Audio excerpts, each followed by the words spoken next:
ജീവിതം പരീക്ഷയെന്ന നേരറിഞ്ഞു പുഞ്ചിരിച്ച് ഉള്ളിൽ ആശിച്ചൊരുന്നമെത്തണം.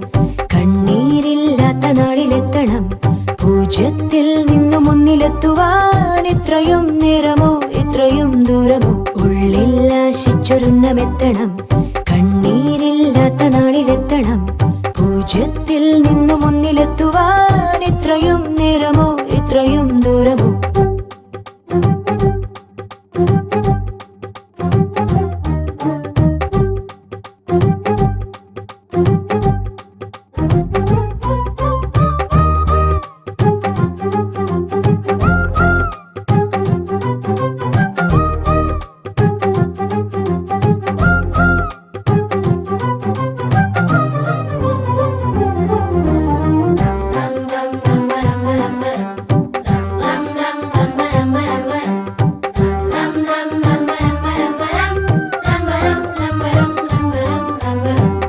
ചുവടിടറി വീഴാതൊന്നി ഗണിതമലയേറി